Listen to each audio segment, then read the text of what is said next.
நிம்மதியான ஒரு லொக்கேஷனுக்கு free flight ticket தாரேன்டா நீங்கள் வானாண்டா சொல்ல போகிறீங்க? அதுக்கு எவ்வளோ கஷ்டப்படலாம் என்றாலும் படுவீங்க தானே. ஃப்ரீ டிக்கெட்டுண்டோ இன்றைக்கி எங்கேயாவது ஒரு இடத்துல கொடுக்குறாங்க அப்படின்னு சொன்னேன்னா ஃபுல் நைட் சரி உட்காந்து நீங்கள் அந்த ஃப்ரீ டிக்கெட் எடுக்க பார்ப்பீங்களா மாட்டிங்களா உங்களுக்கு விருப்பமான லொக்கேஷன் போகிறதுக்கு? ஸோ அந்த மாதிரி ஒரு ஆப்பர்ச்சுனிட்டி தான் இந்த லைலத்துல் கத்ர் அடைகிறதுண்டா. ஸோ இந்த நாட்களை ஒற்றை நாட்களை மிஸ் பண்ணிடாதீங்க. அப்படி அதை அடைஞ்சிக்கோங்க. கஷ்டமாக தான் இருக்கும், தூக்கம் அப்படி இல்லை.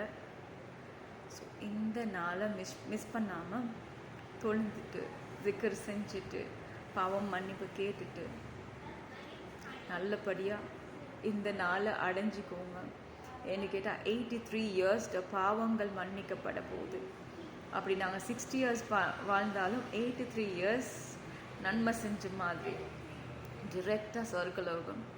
இந்த உலகத்தில் கஷ்டப்பட்டதுக்கு, துன்பப்பட்டதுக்கு, நிறைய வருத்தப்பட்டதுக்கு அங்கே அல்ஹம்துலில்லாஹ் நிம்மதியாக நிரந்தரமாக சொர்க்கலோகத்தில் வாழலாம். ஸோ இன்ஷா அல்லாஹ் இந்த ஆப்பர்ச்சுனிட்டியை மிஸ் பண்ண வேணாம். ஏன்னு கேட்டால் இது அல்லாஹ் சுப்ஹானஹு வ தஆலா எங்களோட படைச்ச ரப்பே எங்களுக்கு இந்த ஆப்பர்ச்சுனிட்டியை தரேன். ஸோ இந்த ஆப்பர்ச்சுனிட்டியை நழுவ விடாதீங்க. இன்ஷா அல்லாஹ் இந்த